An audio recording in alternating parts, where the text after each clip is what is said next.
ताई, आई गेली ग सकाळी असं म्हणून अंकिता रडायला लागली. अगं काय बोलते तू हे? अगं मी आता निघालेच होते. मी रेल्वे स्टेशनवर येऊन थांबली या. अशी कशी गेली ग आई? अगं तुझं नाव घेऊन आणि तुझे वाटेला डोळे लावूनच तिने प्राण सोडले. राधाचं मन सुन्न झालं. तिला खूप रडायचं असते पण डोळ्यातून पाणीच येत नाही. मग तशीच ती घरी पोहोचते.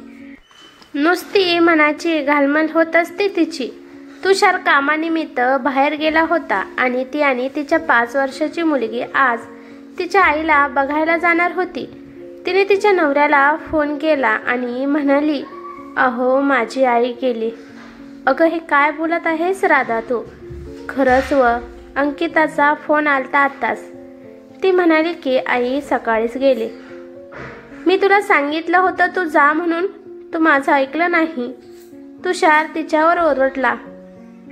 आता काय फायदा, गेलं किंवा नाही गेलं तरी? राहू दे, उरकून बस, मी येतोच लगेच. इकडे राधा विचार करू लागली. मी आधीच जायला पाहिजे होतं. माझं खूप चुकलं. आता काही पण केलं तरी ते व्यर्थ जाणार. आईची शेवटची भेट मात्र राहूनच गेली. बॅगेतल्या वस्तू मात्र मला आता वाकडे दाखवत होत्या. ज्या गोष्टी मी आईसाठी आणल्या होत्या आणि त्या वस्तू मी घेऊन जाणार होते आज. शेजारी असलेली तिची मुलगी रडत होती आजी गेली म्हणून. पण राधा मात्र येड्यासारखी वागत होती. नवरा आला. त्याने खूप हाका मारल्या राधाला. पण राधा तिच्या तंद्रीत होती. तिला रडायचं होतं, खूप रडायचं होतं, पण डोळ्यातून अश्रूच येत नव्हते. मग तिच्या नवऱ्याने एक कानाखाली तिला मारली. ती शुद्धीवर आली आणि नवऱ्याच्या गळ्यात पडून रडू लागली. आणि ह्यावेळेस तिचे अश्रू नवऱ्याला पाहून आले आणि म्हणू लागले, मी तुमचं ऐकलं नाही. तुम्ही मला गेल्या आठवड्यातच जा म्हणाला होता पण मी तुमचं ऐकलं नाही. म्हणून ती हंबरडा फोडू लागली. आता काय उपयोग? बोलून जे झालं ते झालं. नशिबात लिहिलं होतं की तुझी आणि तुझ्या आईची शेवटची भेट होणार नाही. ते घडलं. तू किती पण प्रयत्न केला असता परंतु तुझी आणि आईची गाठ पडलीच नसते, कारण नीतीने तसे लिहिलं असतं. अहो परवाच मला फोन आलता तिचा. मला म्हणत होती की राधा कधी येतेस ग?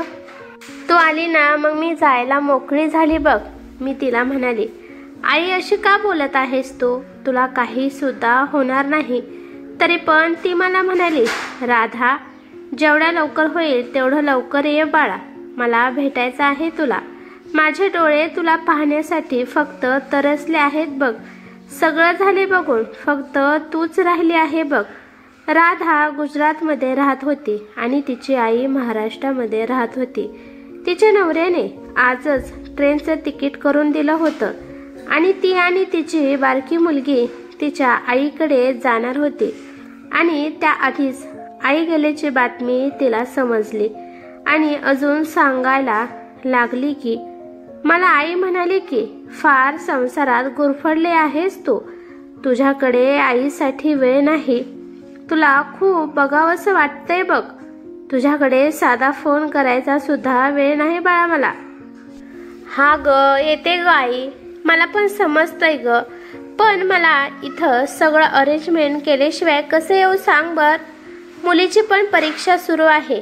तिची परीक्षा झाली ना मी येईल. आणि तू नको काळजी करू, मी लवकरच तुझ्यापाशी येणार आहे बघ आई.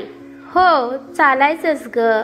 लेक सासरी गेली की तिची माहेरची माया पातळ होती बघ.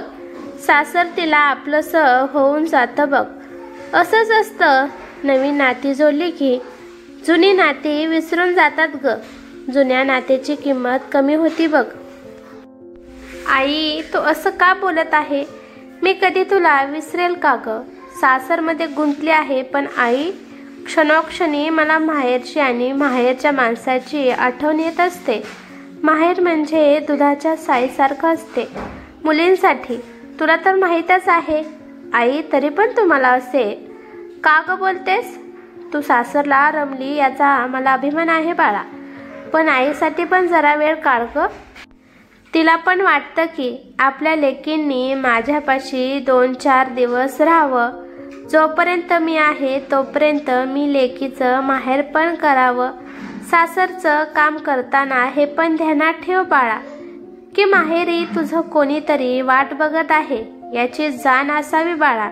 एकदा माणूस गेला ना, परत कुठे गेला तरी तो माणूस परत दिसत नाही बाळा. माणूस आहे तोपर्यंत त्याची किंमत करावी आणि भेटून बोलून चालावं बाळा. आपल्या बायकांची कधी कामापासून सुटका कधीच होत नाही.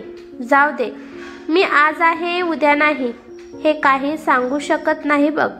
फक्त एवढं सांगू शकते की तू माझ्यासमोर मी जिवंत आहे तोपर्यंत यावं आणि तुला आणि अंकिताला आणि तुझ्या दादाला तिघांना एकत्र पाहून आनंदाने डोळे मिटायचे आहेत मला.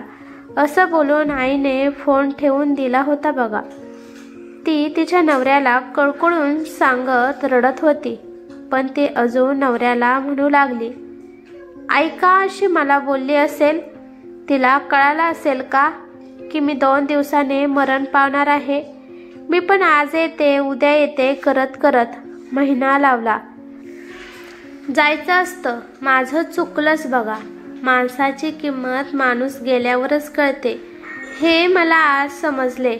डोंगराच्या आड गेलेला माणूस कधीच दिसत नाही बघा. आता मी कोणाला आई म्हणून हाक मारू? आणि या महिन्यात मी स्वतःहून कधी फोन पण केला नाही. तीच करायची. माझं फार चुकलं.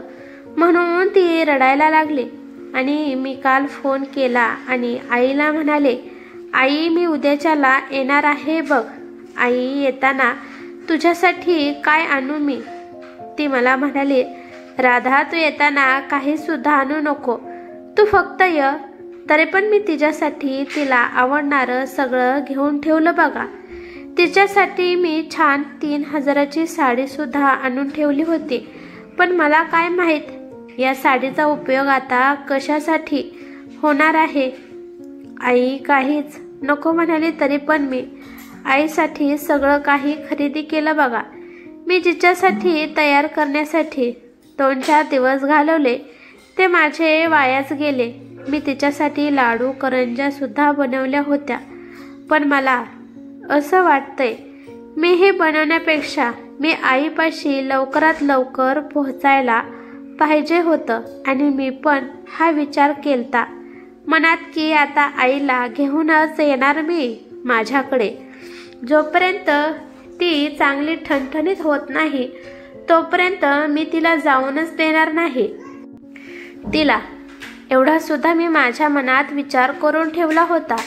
आईला इकडं आणलं ना, मग मस्तपैकी मी तिला खाऊ पिऊ घालीन आणि जे मी नवीन पदार्थ शिकले आहे ते सुद्धा करून खायला घालीन. हे सुद्धा मी माझ्या डोक्यात ठेवलं होतं. मस्तपैकी आईचं माहेर पण करू असं पण मी ठरवलं होतं. त्याची पण तयारी मी एका नोटबुकमध्ये लिहून ठेवली आहे बघा. आई आल्यावर काय करायचं, कसं करायचं, काय आणायचं सगळं लिहून ठेवलं होतं. जिच्यासाठी मी एवढं केलं आणि तीच नाही, मी आता काय करू? आई म्हणाली होती तुम्हा तिघांना एकत्र पाहायचं आहे म्हणून. मी अंकिताला पण सांगितलं होतं की तू पण ये आईपाशी. मी पण येत आहे. आणि ती जवळच होती म्हणून ती पण लगेच आली बघा आईपाशी. दादाला पण फोन करून सांगितलं होतं मी येणार आहे म्हणून 2-4 दिवस सुट्टी घे म्हणून. तो पण तयार झाला. सगळं तयारी कशी करायची हे पण मी त्याला सांगून ठेवलं होतं. आम्ही तिघं मिळून खूप सेलिब्रेशन करणार होतं. असं आम्ही तिघं मिळून कधीच लग्न झाल्यापासून आलो नाही बघा. म्हटलं आईपाशी आनंदात सेलिब्रेशन करावे, पण सगळं व्यर्थ गेलं. आणि आईला रोज न चुकता फोन करीन आणि ती जर नाही माझ्यापाशी आली तर मी महिन्यातून एकदा का होईना तिला भेटायला जाणार हे सुद्धा ठरवलं होतं मी. तसं पण तुमची काही माझ्यावर बंधने नाहीत, त्यामुळे ते एक माझ्यासाठी चांगलं आहे. तुम्ही मला कायम साथ देत आला. तुम्हीच मला म्हणत होता तयारीचं सोड, पहिलं आईला बघायला जा. तरी पण मी तुमचं ऐकलं नाही बघा. काय घ्यायचे राहिले नाही ना म्हणून विचार करत होते. तोवर अंकिताचा फोन आला आणि हे कळालं मला. सगळं संपलं. खरंच आई गेली. मला उशीर झाला पोहोचायला. तुम्ही म्हणत होता अर्जंटमध्ये तिकीट काढून देतो जा म्हणून, पण मी म्हणाले 2 दिवस अगोदर जाण्यापेक्षा 2 दिवस तिथे गेल्यावर राहील असा विचार केला मी. नक्की काय लागले माझ्या हाती? सगळं संपलं. आईला कळालं होतं वाटतं की ती जाणार आहे देवाघरी. त्यासाठीच तर मला ती एवढ्या पटकन बोलवत होती. आता काय देऊ तिला? सगळेच द्यायचे राहून गेले. आता मी गेले आणि नाही गेले तरी काय फरक पडणार आहे?